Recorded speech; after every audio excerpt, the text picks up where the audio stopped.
The soft chime of her alarm clock echoed through the spacious bedroom at apartment 1A, Kensington Palace, as the first rays of dawn painted the London sky in gentle pastels. Catherine stirred beneath the crisp white linens, her mind already racing through the day's responsibilities before her feet touched the cool hardwood floor. At 6:30 in the morning, while most of the world still slept, the Princess of Wales was beginning what would be another carefully orchestrated yet deeply personal day. She moved quietly through her morning routine, mindful not to wake William, who had returned late from a charity engagement the night before.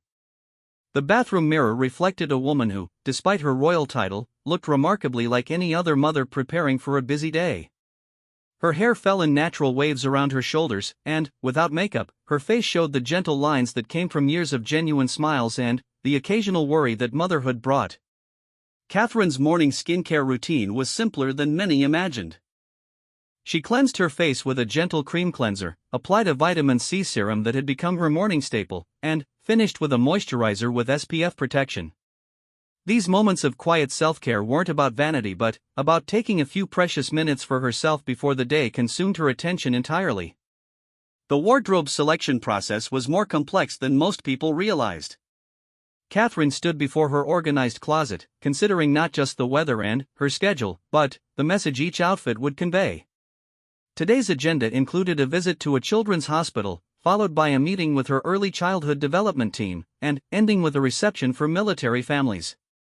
Each event required different considerations. For the hospital visit, she chose colors that would be cheerful but not overwhelming for sick children. Her outfit needed to be professional yet approachable, expensive enough to show respect for the occasion but not so luxurious as to seem out of touch. She selected a navy blue dress from one of her favorite designers, paired with nude pumps that were comfortable enough for long periods of standing. The dress was modest in cut but beautifully tailored, striking the perfect balance between royal elegance and maternal warmth. She added her sapphire and diamond earrings, the ones William had given her for their 5th wedding anniversary, and her engagement ring caught the morning light as she fastened them. As she dressed, Catherine's mind wandered to the letter she had received the previous week from a mother whose child had been treated at the hospital she would visit today. The woman had written about how much the princess's previous visits had meant to the children and families, how her presence had brought light to some of their darkest days. These letters, which arrived regularly at Kensington Palace, served as constant reminders of why her role mattered beyond the ceremonial aspects. The sounds of the household awakening began to filter through the walls. She could hear the quiet footsteps of their housekeeper beginning her daily routine, and, somewhere down the hall, one of the children was stirring. Catherine smiled, knowing that despite the carefully planned schedule ahead, her children would still find ways to surprise her with their requests, their needs, or simply their desire for one more hug before she left. She made her way to the kitchen, a surprisingly normal space that could have belonged to any well-appointed family home. The royal household staff had offered to prepare her breakfast, but Catherine preferred these quiet morning moments when she could perform the simple, grounding task of making her own tea. She filled the kettle with water and selected her favorite breakfast tea blend, a routine that connected her to millions of other British women starting their day in exactly the same way. While waiting for the water to boil, Catherine reviewed the briefing notes for her first engagement. The Children's Hospital had recently opened a new wing dedicated to mental health services for young patients, something very close to her heart. Her own advocacy for mental health awareness had grown from her deep belief that emotional well-being was just as important as physical health, especially for children who were already facing medical challenges. The briefing included details about several children she would meet, their conditions, and their interests. There was 7-year-old Emma, who had been battling leukemia for 2 years and loved to paint, 12-year-old James, who was recovering from a serious car accident and dreamed of becoming a football player, and 5-year-old Aisha, who had been born with a rare genetic condition but had an infectious smile that, according to the nurses, could brighten anyone's day. Catherine made mental notes about each child, thinking about how she might connect with them individually. She remembered her own children at those ages, their fears and joys, their remarkable resilience and their need for reassurance. These personal experiences as a mother had transformed her approach to royal duties, making every interaction with children more meaningful and authentic. The kettle whistled softly, and she poured the hot water over her tea bag, watching the amber color slowly spread through the clear water. This moment of stillness was precious, one of the few times in her day when she could simply be Catherine rather than the Princess of Wales. She thought about her mother-in-law, Queen Elizabeth, and how she had managed to maintain her sense of self throughout decades of public service. The late Queen had once told her that the key to surviving royal life was to remember that the role was something you did, not something you were. Footsteps on the stairs announced that her family was waking up. William appeared first, already dressed for his own busy day of engagements. Even after all these years of marriage, she still felt a flutter of appreciation when she saw him in his morning suit, looking every inch the future king while still managing to seem like the man who made her laugh until her sides hurt when they were alone. "Good morning," he said, kissing her cheek as he reached for his own cup. Their morning routine was a carefully choreographed dance of shared space and mutual consideration, developed over years of practice. "How are you feeling about today?" Catherine smiled, knowing he understood the weight of her schedule. "Ready," she said simply, but he could read in her eyes the mixture of anticipation and responsibility she carried. "The hospital visit will be wonderful. The new mental health wing is exactly what these children need." Their conversation was interrupted by the arrival of their children, who burst into the kitchen with the chaotic energy that only children could bring to a quiet morning. Prince George, now growing tall and looking more like his father every day, was already dressed in his school uniform but had somehow managed to get toothpaste on his tie. Princess Charlotte bounced in wearing her favorite dress, insisting it was perfect for Tuesday even though Tuesday had no particular significance. Prince Louis, still small enough to climb onto chairs to reach the counter, announced that he had lost his favorite toy car and was convinced it had been stolen by pirates. These moments of beautiful, ordinary chaos grounded Catherine in reality. Despite the titles and the palaces, despite the careful protocols and the constant public attention, her children were simply children with the same needs, fears, and joys as any others. They needed breakfast and help finding lost toys and reassurance that their day would go well. They needed their mother to listen when they talked about their dreams and their worries, and they needed to feel safe in her love regardless of what the world expected from their family. She helped George clean his tie while listening to Charlotte's detailed explanation of why Tuesday deserved a special dress. She promised Louis that they would conduct a thorough search for the missing car after school and suggested that perhaps it had simply gone on an adventure and would return home soon. These small acts of mothering felt as important as any royal duty, perhaps more so. The family shared breakfast together, a meal that could have been found in any household across Britain. There were scrambled eggs and toast, fresh fruit, and the gentle chaos of children eating while talking about everything and nothing. Catherine listened to George discuss his upcoming history test about medieval castles, secretly amused by the irony of a future king studying the history of the buildings his family actually lived in. Charlotte shared her plans to paint a picture for her art class, describing in vivid detail the rainbow she intended to create. Catherine encouraged her daughter's creativity while mentally noting the parallel to young Emma at the hospital, who also loved to paint. These connections between her personal life and her public duties were constant, each informing and enriching the other. As breakfast wound down, the reality of the day's schedule began to reassert itself. Catherine's private secretary appeared with final updates and confirmations, speaking quietly to avoid disrupting the family meal but ensuring the princess was fully prepared for what lay ahead. There were security protocols to review, timing adjustments based on traffic conditions, and a last-minute addition to her schedule at the hospital where the staff had requested she visit a child who had just received particularly challenging news about his treatment. Catherine listened to these updates while helping Louis wipe jam from his fingers, multitasking in the way that had become second nature to her. She asked thoughtful questions about the additional visit, wanting to understand how she could best support both the child and his family during what was clearly a difficult time. The children began to gather their school bags and lunch boxes, the morning's peaceful rhythm shifting into the more hurried pace of departure time. Catherine hugged each child goodbye, holding them perhaps a moment longer than usual, breathing in their familiar scent and storing the memory of their sleepy smiles to carry with her through the day. George, now old enough to understand something of his mother's role, told her to do good work today, a phrase that never failed to move her. Charlotte whispered that she hoped the children at the hospital would feel better after seeing her, displaying an emotional intelligence that constantly amazed Catherine. Louis simply wrapped his small arms around her neck and told her he loved her, words that filled her heart and reminded her of what truly mattered. As her family departed for their own day, Catherine felt the familiar shift from mother to princess, though she carried pieces of both roles with her always. She gathered her handbag, checked that she had the small gifts she liked to bring to the children at the hospital, and took one last look in the mirror. The woman looking back at her was ready for whatever the day would bring, armed with genuine caring, careful preparation, and the strength that came from knowing her work had real meaning.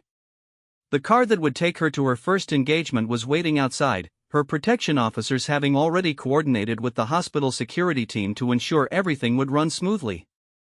As Catherine walked toward the entrance of Kensington Palace, she passed portraits of royal family members who had walked these halls before her, each having found their own way to balance personal happiness with public duty.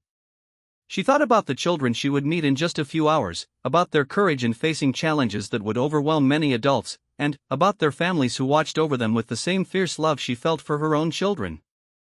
This connection, this understanding of what it meant to love a child and want the world to be better for them, was what transformed her royal duties from obligation into passion. The morning air was crisp as she stepped outside, and London was beginning to stir with the energy of a new day. Soon she would be surrounded by crowds and cameras, fulfilling her role as a representative of the crown, but, for now, in these last quiet moments, she was simply a woman who had been given extraordinary opportunities to make a difference in the lives of others, and she was determined not to waste a single one of them. The journey to Great Ormond Street Hospital took Catherine through the heart of London, past familiar landmarks that had become the backdrop of her royal life. She sat quietly in the back seat, reviewing her notes one final time while watching the city wake up around her. Office workers hurried along sidewalks with coffee cups in hand, tourists gathered around famous monuments with cameras ready, and schoolchildren walked in small groups, their laughter audible even through the car windows. These glimpses of ordinary life always reminded Catherine of the world beyond royal protocols and palace walls. She wondered about the stories of the people she glimpsed through the window, their hopes and struggles, their daily triumphs and disappointments. This curiosity about others had always been one of her defining characteristics, something that made her genuinely interested in the people she met during her engagements rather than simply performing royal duties by rote. As they approached the hospital, Catherine could see the familiar sight of photographers and reporters gathering behind barriers, their cameras and microphones ready to capture every moment of her visit. She had long ago learned to tune out the constant click of camera shutters and the shouted questions, focusing instead on the real purpose of her presence. Today's visit wasn't about the photographs that would appear in tomorrow's newspapers, but about the children and families inside who would benefit from the attention her presence brought to their challenges. The car pulled up to the hospital's main entrance, where senior staff members waited to greet her. Catherine stepped out with the practiced grace that came from years of public appearances, her smile genuine as she was introduced to the hospital's chief executive, the head of the new mental health wing, and several nurses who would guide her through the visit. Dr.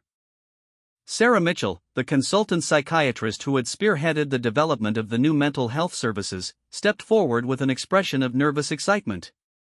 She had worked for years to secure funding for expanded mental health support for pediatric patients, and the princess's visit would bring invaluable attention to their work.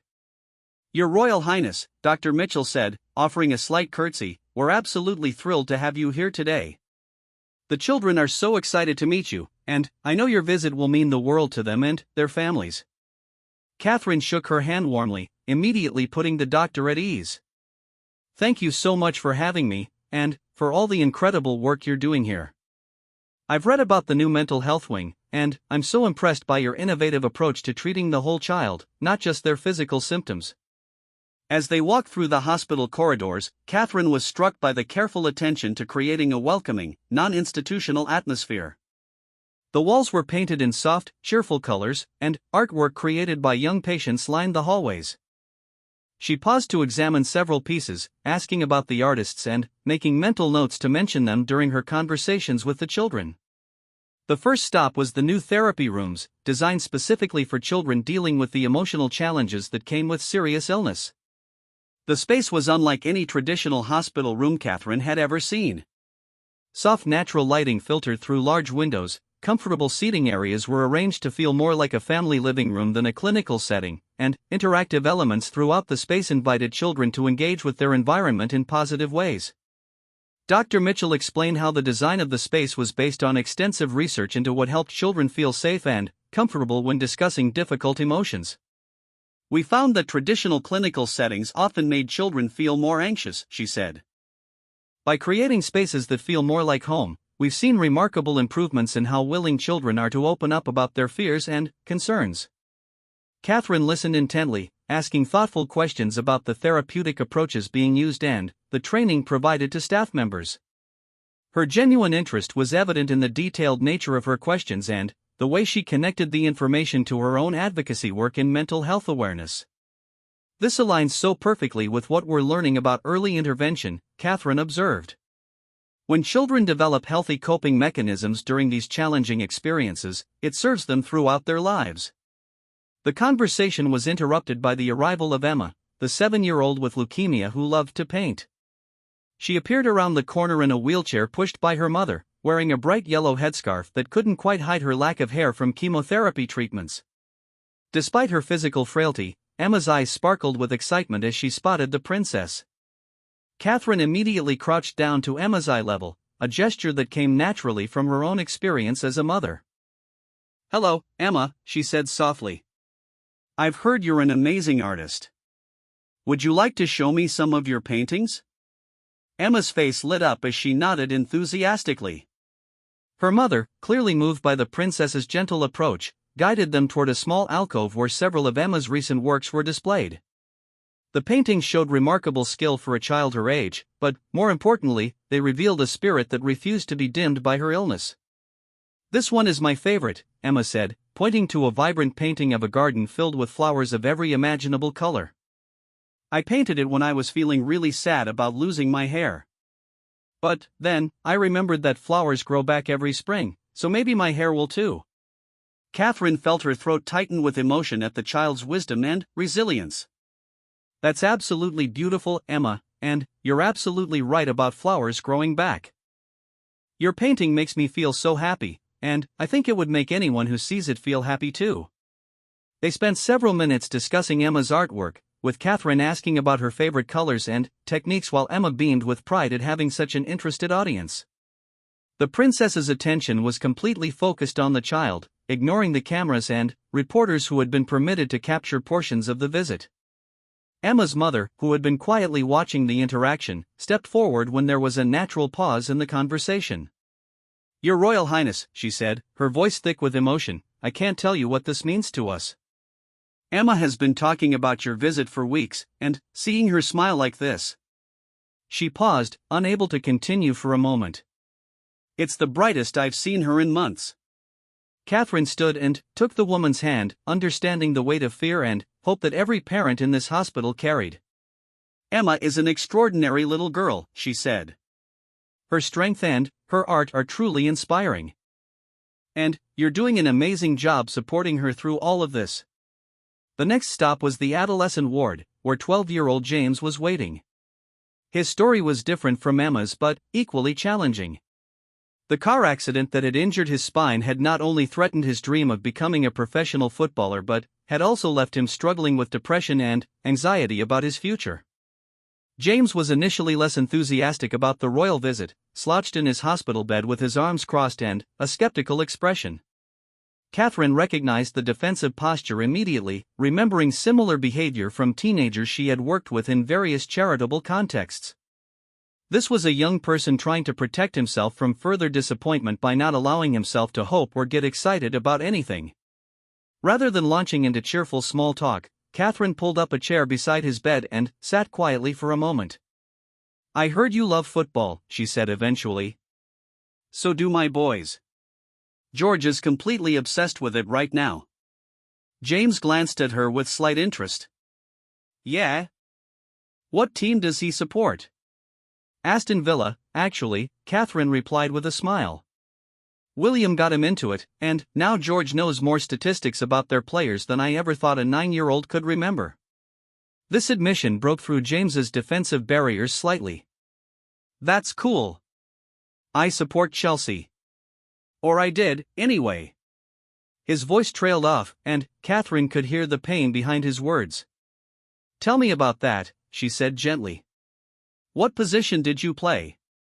For the next 15 minutes, James opened up about his love for the game, his dreams of playing professionally, and his current struggle with accepting that his future might look different than he had planned. Catherine listened without offering false platitudes or unrealistic encouragement, instead validating his feelings while gently introducing the idea that there were many ways to be involved in football even if playing professionally wasn't possible. "You know," she said, "some of the most important people in football are the ones who help other players succeed. Coaches, sports psychologists, physiotherapists. They all need to understand the game as well as the players do." James considered this, his expression thoughtful. "I never really thought about that. I guess I just assumed if I couldn't play, football was over for me." "Not at all," Catherine assured him. "In fact, having experienced what you're going through might make you better at helping other young athletes who face similar challenges. Sometimes our biggest difficulties can become our greatest strengths."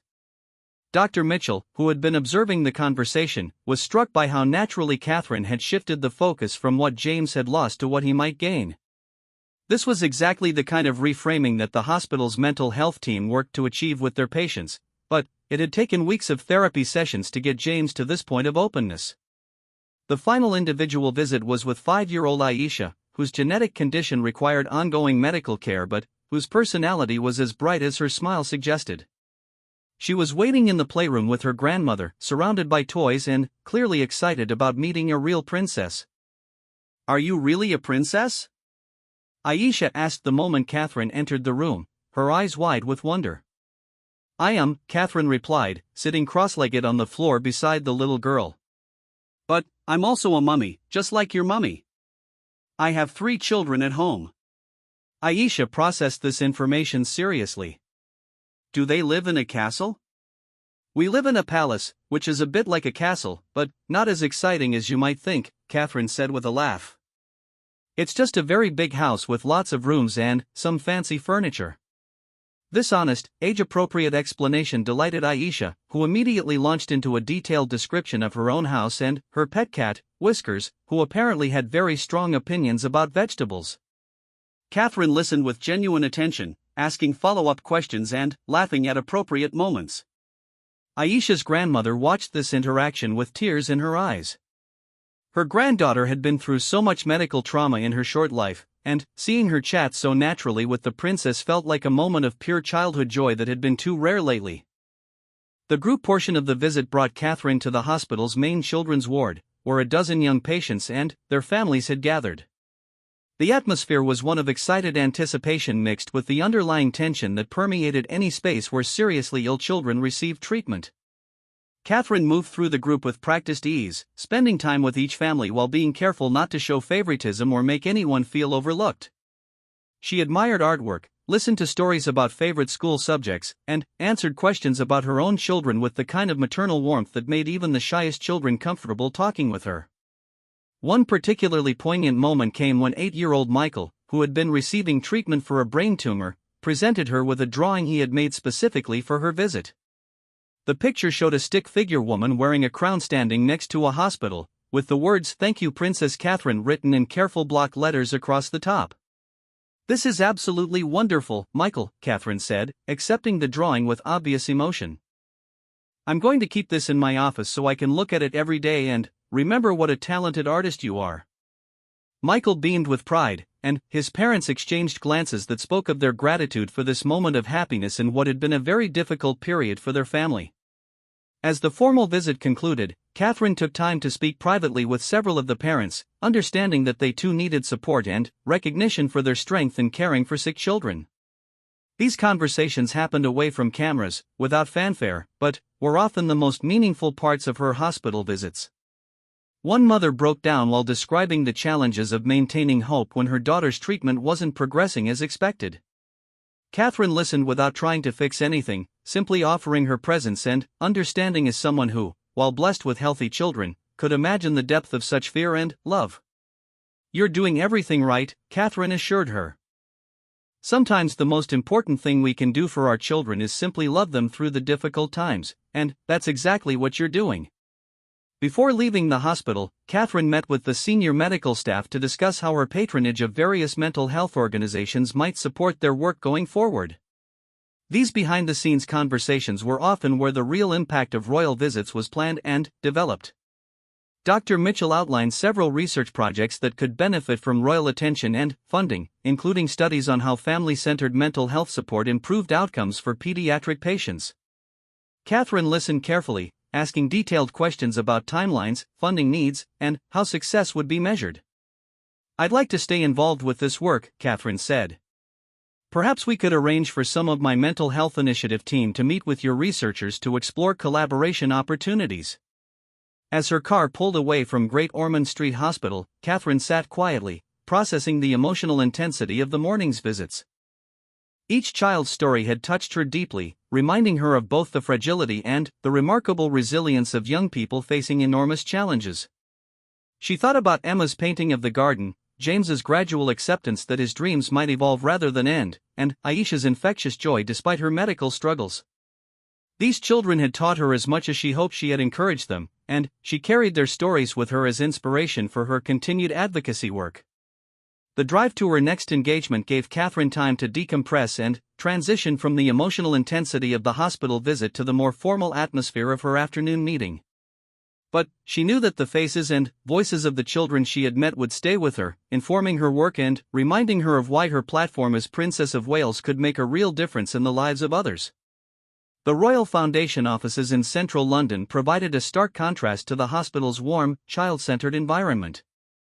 Here, in a sleek conference room overlooking the Thames, Catherine would spend the next 2 hours immersed in the strategic planning that formed the backbone of her public work. The transition from comforting sick children to analyzing research data and program metrics represented the dual nature of modern royal duties, requiring both emotional intelligence and analytical thinking. Catherine arrived to find her core team already assembled around the polished conference table. Her private secretary, Rebecca, had laid out briefing documents with characteristic precision, while Dr. Amanda Foster, the leading child development expert who advised the princess on her early years initiative, was reviewing presentation slides on her laptop. The atmosphere was professional but relaxed, reflecting the collaborative relationship Catherine had cultivated with her staff over the years. "How did the hospital visit go?" Rebecca asked as Catherine settled into her chair, knowing that these emotional engagements often required a few moments to process before diving into business matters. "Incredibly moving," Catherine replied, accepting a cup of tea from the assistant who anticipated her needs without being asked. "The new mental health wing is exactly what we hoped it would be. The children were remarkable, as always." She paused, thinking about Emma's painting and James's cautious hope. It really reinforced why this work matters so much. Dr. Foster leaned forward with interest. "Actually, that connects perfectly with what we want to discuss today. We've received the preliminary results from the longitudinal study on early childhood interventions, and the data supports everything we've been advocating for." The presentation that followed would have impressed any university boardroom. Charts and graphs illustrated the measurable impact of early childhood programs on everything from academic achievement to mental health outcomes in adolescence. Catherine studied each slide carefully, asking detailed questions that revealed her deep understanding of the subject matter. "The correlation between early emotional support and later resilience is even stronger than we anticipated," Dr. Foster explained, pointing to a particularly compelling graph. Children who received comprehensive early years support were 60% less likely to experience severe mental health crises in their teenage years. Catherine absorbed this information with the seriousness it deserved. "This is exactly the evidence we need to convince policymakers to invest more heavily in prevention rather than intervention," she said. "Can we break this down by geographic region and socioeconomic factors?" The next slide did exactly that, revealing disparities that Catherine found both predictable and frustrating. Children from disadvantaged backgrounds showed the most dramatic improvements when they received quality early years support, but were also the least likely to have access to such programs. "This is where we can make the biggest difference," Catherine observed, studying the data carefully.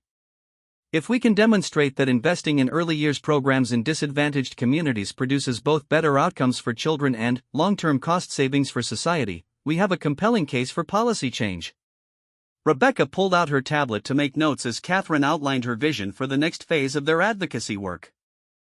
"I want us to identify 3 communities where we can pilot comprehensive early years programs," Catherine said. We need to document everything meticulously so we can present concrete evidence of impact to government ministers. The conversation shifted to operational details that revealed the careful planning behind Catherine's public appearances.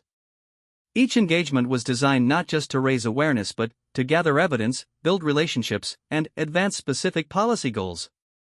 The princess's natural warmth and genuine interest in people were powerful tools for advocacy, but they were supported by rigorous research and strategic thinking. Dr. Foster presented the team's recommendation for partnering with several universities to expand their research capabilities. We have expressions of interest from Cambridge, Oxford, and University College London, she explained. Each brings different strengths to the collaboration, and together they could help us build the most comprehensive data set on early childhood development ever assembled in the UK. Catherine considered the proposal carefully. What about including institutions outside of London and the Southeast, she asked. We need to ensure our research reflects the experiences of families throughout the country, not just those in affluent areas. This attention to geographic and socio-economic diversity was typical of Catherine's approach to her charitable work. She had learned early in her royal role that well-intentioned programs often failed because they were designed by privileged people for privileged communities, missing the real challenges faced by those who needed help most. The team spent the next hour developing a framework for evaluating potential university partnerships, considering factors ranging from research capabilities to community connections. Catherine's questions revealed her understanding that successful programs required more than academic excellence, they needed deep roots in the communities they aimed to serve.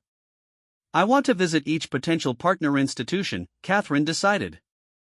Not for photo opportunities, but for real working meetings where I can understand their approach and see how they connect with local families. Rebecca made notes about scheduling these visits, already mentally calculating the logistics of arranging meaningful engagements rather than superficial appearances. This was one of the most challenging aspects of royal scheduling, creating opportunities for substantive work within the constraints of security requirements and media attention. The conversation was interrupted by a call from Kensington Palace. Catherine's assistant explained that Prince Louis had fallen at school and needed to be collected early. Nothing serious, just a scraped knee and the kind of emotional distress that required maternal comfort more than medical attention. Catherine's immediate shift from policy advocate to concerned mother illustrated the constant juggling act of her life.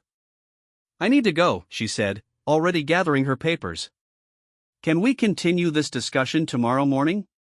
The team quickly reorganized their afternoon plans, with Dr. Foster agreeing to compile additional research on university partnerships and Rebecca rescheduling a call with potential funders. Catherine's staff had long ago learned to build flexibility into her schedule, understanding that family responsibilities would always take precedence when children needed their mother. The drive back to Kensington Palace gave Catherine time to transition from professional mode back to maternal concerns. She called the school to get more details about Louis's accident and spoke with the nurse who had cleaned and bandaged his knee. These conversations revealed the careful balance she maintained between being an accessible mother and respecting the privacy and normalcy her children needed. By the time she arrived at the school, Louis had recovered enough to feel slightly embarrassed by the fuss, but he still ran to his mother with the desperate relief that only small children could express. Catherine hugged him carefully, checking his bandaged knee while listening to his somewhat dramatic account of the playground incident. And then, I was running really fast because Tom said I couldn't catch him, and then, there was this big rock that I didn't see, and then, I fell down really hard and it hurt so much, Louis explained, his words tumbling over each other in his eagerness to share the story. That sounds very scary, Catherine said seriously, giving his concern the respect it deserved. But, look how brave you were letting the nurse clean your knee and put on this excellent bandage. Louis examined the colorful bandage with renewed pride. Can I show George and Charlotte when they get home? Absolutely, Catherine assured him. They'll be very impressed by how brave you were. The car ride home was filled with Louis's continued narration of his adventure, his mood completely restored now that he had his mother's undivided attention. Catherine listened with the patience that came from understanding that these moments of connection were as important as any royal engagement. Back at Kensington Palace, Catherine helped Louis change out of his school clothes while he continued to process the day's excitement. These quiet domestic moments provided a necessary counterbalance to the intensity of her public schedule, grounding her in the simple but profound responsibilities of motherhood. "Mummy," Louis said as she helped him into comfortable clothes, "will you tell Daddy about my knee when he comes home?" "Of course I will," Catherine promised. "He'll want to hear all about your brave day." With Louis settled comfortably with a snack and his favorite book, Catherine had a brief window to review the materials from her afternoon meeting before her children returned from school. She spread Dr. Foster's research papers across her desk, making notes about questions she wanted to explore further. The data on early childhood development continued to fascinate her, not just as professional information but as a mother who wanted to understand how to best support her own children's growth. The research confirmed many of her instincts about the importance of emotional security and consistent support, while also revealing nuances she hadn't previously considered. One study particularly caught her attention, examining how children who experienced trauma could develop remarkable resilience when they had at least one stable, supportive relationship in their lives. Catherine thought about the children she had met at the hospital that morning, each dealing with the trauma of serious illness but supported by loving families and dedicated medical staff. George and Charlotte arrived home full of their own stories about the day, eager to hear about Louis's adventure and sympathetic about his injury. Catherine marveled at their natural empathy, the way they immediately focused on comforting their younger brother rather than competing for attention. "Does it still hurt?" Charlotte asked, examining Louis's bandage with serious concern. "Only a little bit," Louis replied, clearly enjoying the attention. "And, look, it has dinosaurs on it." George, ever the protective older brother, declared that he would help Louis be extra careful during their evening playtime. "We'll play something safe," he announced. "Maybe chess or building with blocks." Catherine watched these interactions with the mixture of pride and gratitude that had become familiar since becoming a mother. Her children's kindness toward each other was something she and William had worked to cultivate, but seeing it expressed so naturally still filled her heart.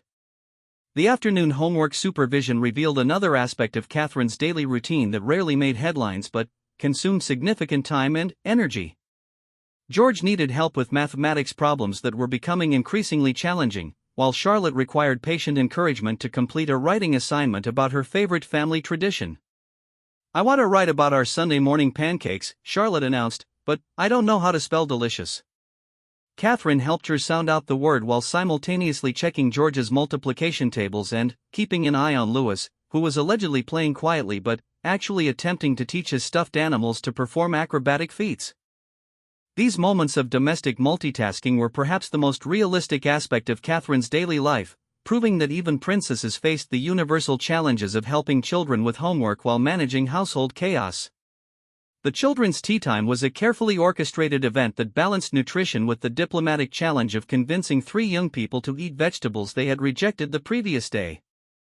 Catherine had learned to present the same foods in different ways, to involve the children in meal planning, and to model the eating behaviors she wanted to encourage. "If I eat all my carrots, can I have extra time before bed?" George negotiated, displaying the bargaining skills that would serve him well in future diplomatic endeavors.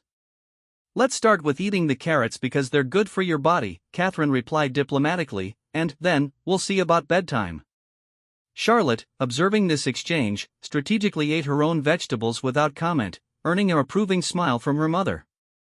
Louis, meanwhile, had decided that his peas needed to be counted before consumption, leading to a detailed mathematical exercise that actually encouraged him to eat them. As tea time concluded and the children transitioned to their evening activities, Catherine felt the familiar satisfaction of small parental victories. George had completed his homework without excessive drama, Charlotte had eaten her vegetables and finished her writing assignment, and Louis had survived his playground adventure with minimal long-term trauma. The early evening hours before William's return home were typically Catherine's time for final preparations for the next day's engagements and for the kind of administrative work that kept her charitable initiatives running smoothly. Today, however, she found herself drawn back to the research materials from her afternoon meeting. The data on early childhood development was compelling, but Catherine understood that numbers alone wouldn't convince policymakers to invest in prevention programs. She needed personal stories that illustrated the human impact of these interventions, real families whose lives had been changed by early support. This realization led to an idea that excited her. What if they could create a documentary series that followed families through early childhood programs, showing both the challenges they faced and the progress they made? The combination of compelling personal narratives and solid research data could be a powerful advocacy tool. Catherine made notes about this concept, planning to discuss it with her team the following day. She envisioned something that would humanize policy discussions while respecting the privacy and dignity of the families involved. Done well, it could shift public conversation about early years investment from abstract social policy to concrete stories about real children and families. The sound of William's car in the drive announced his return home, and Catherine felt the familiar pleasure of having her family complete again. Despite their busy schedules and public responsibilities, these evening reunions remained precious touchstones that grounded them in what mattered most. The transition from individual family member to complete family unit was always slightly magical, as the children's energy shifted from the contained excitement of waiting for daddy to the explosive joy of sharing their day with him. Catherine watched William listen to 3 overlapping accounts of the day's events, his attention somehow managing to encompass all of them while making each child feel heard. These moments reminded Catherine why she had fallen in love with William in the first place, his ability to be completely present with the people he loved, regardless of what other pressures and responsibilities demanded his attention. As the family settled into their evening routine, Catherine reflected on the day's emotional journey from the hospital to her strategy meeting to her children's homework table. Each environment had required different skills and focus, but all had contributed to her understanding of her role and purpose.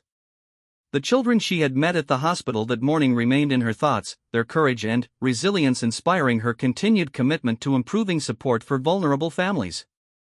The research data from her afternoon meeting provided the evidence base for policy advocacy, while her own children's needs kept her grounded in the practical realities of child development and family life. This integration of personal experience, professional knowledge, and royal platform created opportunities for impact that Catherine never took for granted. Each day brought new chances to learn, to advocate, and to make a difference in the lives of children and families across the country. The evening reception for military families at Wellington Barracks represented the culmination of Catherine's public duties for the day, but it was far from a mere ceremonial obligation. As she prepared for the event, Catherine understood that the families she would meet had made sacrifices that most people could barely imagine, and her presence was an opportunity to acknowledge their service while advocating for better support systems. The car journey to Wellington Barracks gave Catherine time to review the details about the families who would attend. Her briefing notes told stories of remarkable resilience, spouses who had managed households and raised children through multiple deployments, children who had moved schools repeatedly to follow military postings, and service members who had returned from difficult assignments to rebuild their family relationships. One family's story particularly moved her. Sarah Thompson, whose husband had completed 3 tours in Afghanistan, had struggled with the challenges of single parenting during deployments while also managing her own career as a nurse. Their 2 children, ages 8 and 10, had changed schools 6 times in 5 years, always adapting with the resilience that military families developed out of necessity. Another briefing highlighted the Martinez family, whose teenage daughter had become a passionate advocate for military children's educational needs after experiencing the challenges of constantly changing schools. Despite the disruptions to her own education, she had maintained excellent grades and was planning to study international relations at university. These stories reminded Catherine that military families represented a unique subset of the population, one that often faced challenges invisibly while serving their country. Her role tonight was to ensure they felt seen, appreciated, and supported by the institution they served. Wellington Barracks had been transformed for the reception, with the historic setting providing a dignified backdrop for the evening's events. As Catherine arrived, she was greeted by senior military officials who would guide her through the evening's program. The atmosphere was one of respectful celebration, honoring both the service members and their families. The receiving line allowed Catherine to meet each family individually, creating moments of personal connection that would be remembered long after the formal event ended. She approached each interaction with genuine curiosity about their experiences and sincere appreciation for their service. The Thompson family was among the first she met. Sarah Thompson's nervous smile revealed both her excitement about meeting the princess and her underlying exhaustion from years of managing extraordinary challenges. Her children, 8-year-old Marcus and 10-year-old Emma, stood politely beside their parents, clearly overwhelmed by the grandeur of the setting. "Mrs. Thompson," Catherine said warmly, "I've heard about your incredible work as a nurse while also supporting your family through deployments. That must require remarkable strength and organization."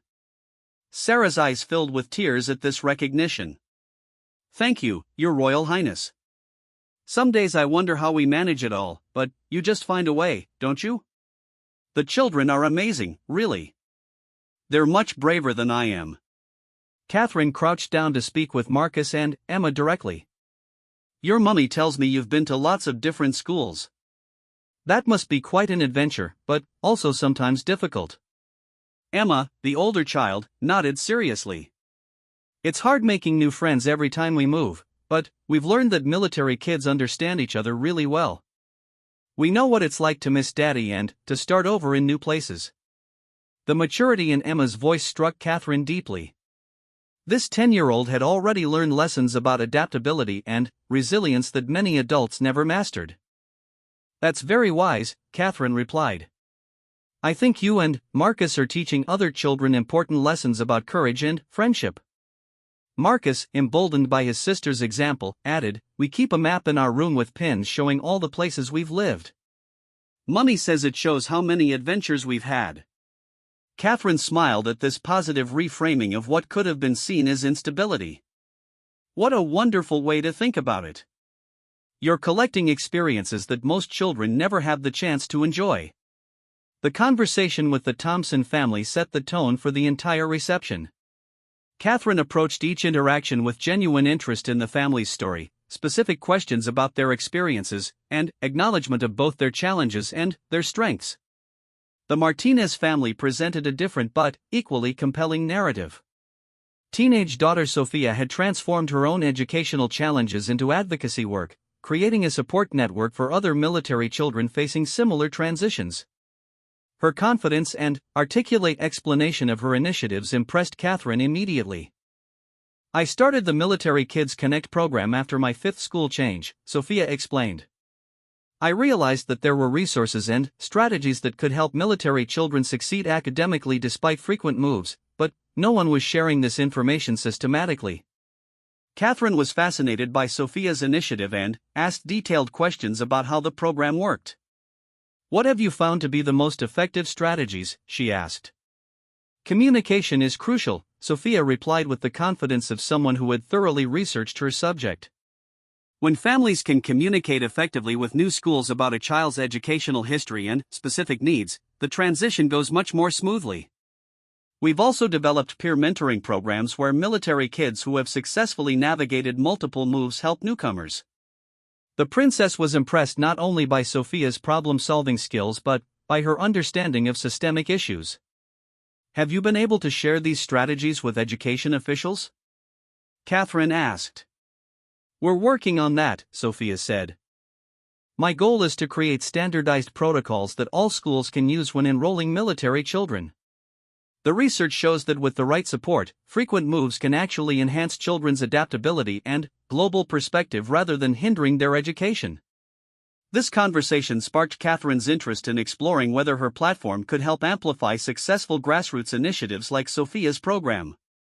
She made mental notes to have her team follow up with opportunities to support and publicize effective advocacy work being done by military families themselves. As the reception progressed, Catherine moved through groups of families, each interaction deepening her understanding of the unique challenges and remarkable resilience that characterized military life. She spoke with spouses who had managed emergencies alone while their partners were deployed overseas, children who had learned to make friends quickly and maintain long-distance relationships, and service members who described the emotional complexity of returning from deployments to families who had necessarily learned to function independently. One particularly moving conversation was with James Walker, a sergeant who had recently returned from a difficult deployment in Eastern Europe. He spoke openly about the challenge of reconnecting with his family after months of separation and high-stress military operations. "The hardest part isn't the physical danger," he explained to Catherine. "It's coming home and feeling like you're interrupting a family system that learned to work without you. My wife and kids developed their own routines and inside jokes, and sometimes I feel like I'm trying to find my place again." Catherine appreciated his honesty about these emotional challenges. "That sounds incredibly difficult," she said. "What kind of support has been most helpful as you navigate that transition?" "The family readjustment programs have been excellent," James replied. "But, honestly, just having conversations like this, where someone acknowledges that these challenges are normal and understandable, that makes a huge difference. Sometimes military families feel like we're supposed to be strong enough to handle everything without support." This insight resonated with Catherine's broader understanding of how stigma prevented many people from seeking help with legitimate challenges. "It seems like strength actually comes from recognizing when you need support and being willing to accept it," she observed. The formal program for the evening included brief remarks from senior military officials and Catherine herself. When she took the podium, she spoke from the heart about what she had learned from the families present, weaving their specific stories into her broader message about service and sacrifice. "Tonight I've had the privilege of meeting families who embody the very best of British values," Catherine began. "Your service extends far beyond the individual wearing the uniform. Military families serve our country together, making sacrifices that most of us cannot fully comprehend." She spoke specifically about the children she had met, acknowledging their unique challenges and celebrating their remarkable adaptability. "The young people I've spoken with tonight are developing skills that will serve them throughout their lives: resilience, empathy, cultural awareness, and the ability to build connections across differences. These are gifts that come from the experiences they've had as military children."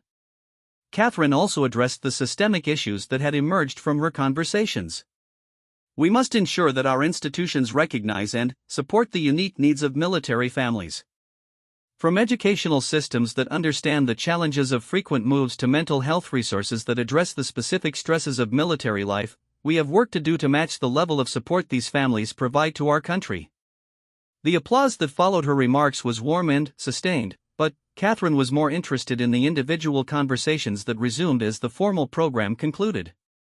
These informal interactions often provided the most valuable insights and the most meaningful connections. She spent considerable time with a group of military spouses who had started a support network for families dealing with deployment-related mental health challenges. Their grassroots organization provided peer counseling, childcare during therapy appointments, and advocacy for better mental health resources on military bases. "We realized that traditional support systems often didn't understand the specific stresses of military life," explained Janet Morrison, one of the group's founders. Civilian counselors, however, well-intentioned, sometimes couldn't grasp why a spouse might be simultaneously proud of their partner's service and resentful of the sacrifices required. This conversation sparked Catherine's interest in exploring how her mental health advocacy work could better address the unique needs of military communities. She recognized that her platform could help bridge the gap between military families and civilian support systems, ensuring that resources were designed with military-specific challenges in mind. As the evening wound down, Catherine made sure to speak with family members who hadn't had opportunities during the formal receiving line. She was particularly drawn to the younger children, understanding that they might feel overlooked in events focused on their parents' service. 8-year-old David Chen had been quietly observing the evening's activities with serious attention. When Catherine approached him, he looked up with solemn eyes that seemed older than his years. "What do you think about all these fancy uniforms and ceremonies?" Catherine asked gently. David considered the question carefully before responding. "It's nice that people want to say thank you to our families," he said. "But, mostly I just want Daddy to be safe when he goes away for work." The simplicity and honesty of his response moved Catherine deeply. "That's exactly what everyone here wants," she assured him. "All of these people in uniforms work together to keep each other safe, including your daddy." David nodded thoughtfully. "And we keep each other safe at home too. Mummy and I take care of things when Daddy's away, and Daddy takes care of us when he's home." This child's understanding of family teamwork and mutual care exemplified the values that Catherine had observed throughout the evening. Military families didn't just endure challenges, they developed systems of support and resilience that strengthened their bonds and contributed to their communities.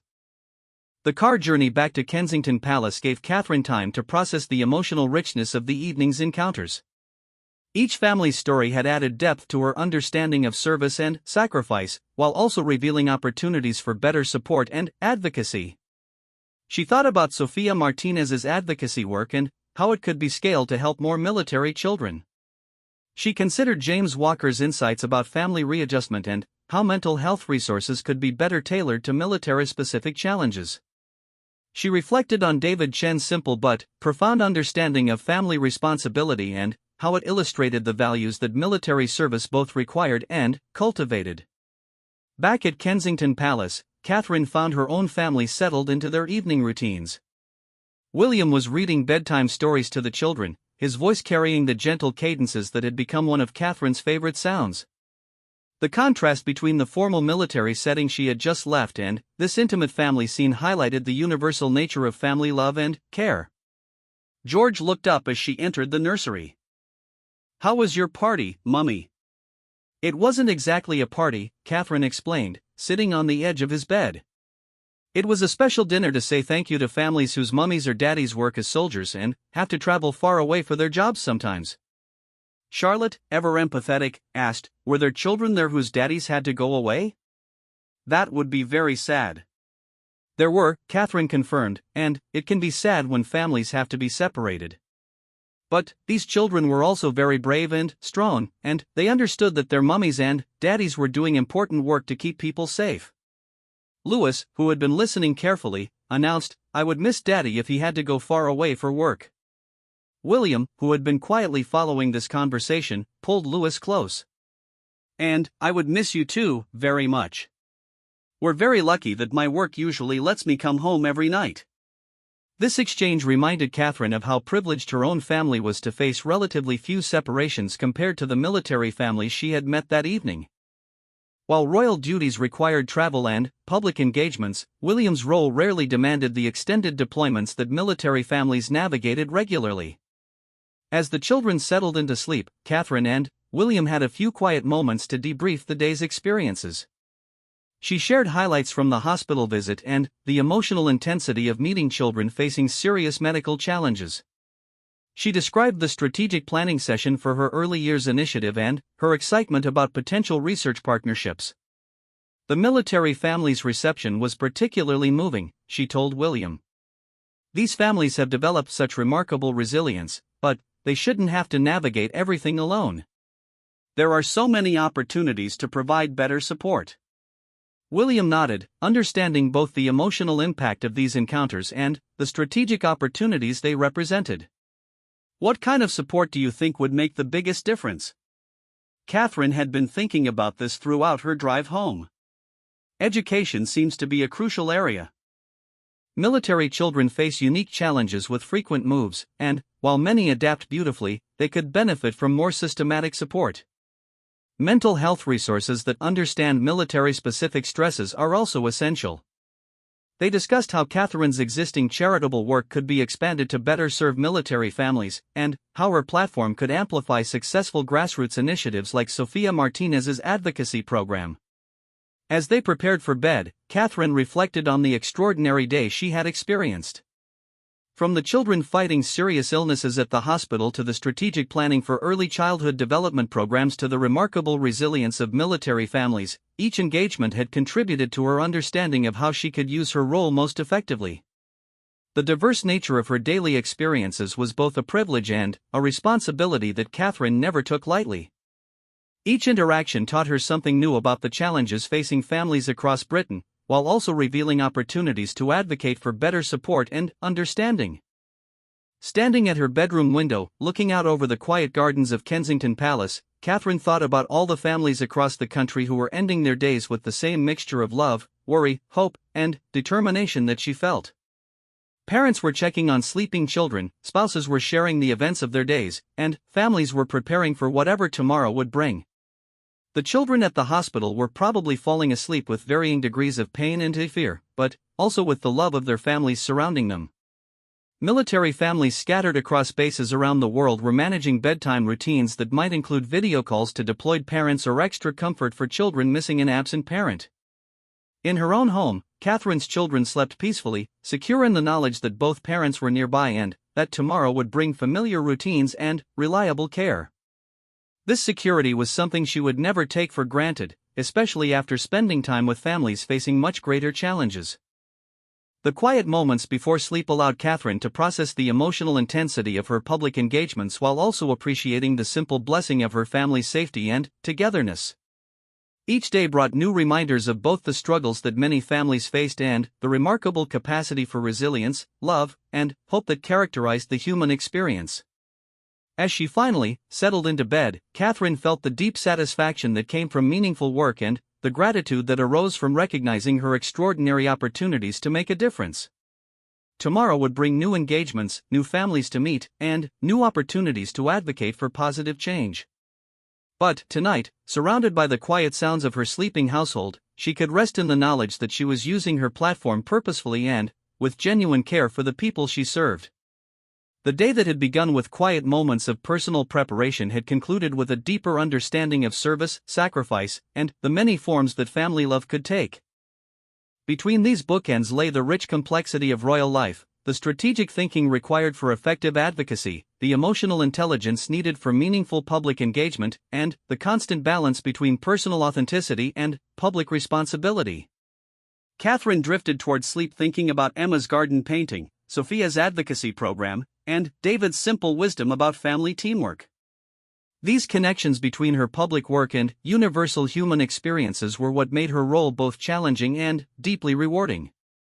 Each day offered new opportunities to learn, to serve, and to use her privileged position to amplify the voices and needs of families across Britain who deserve recognition, support, and hope.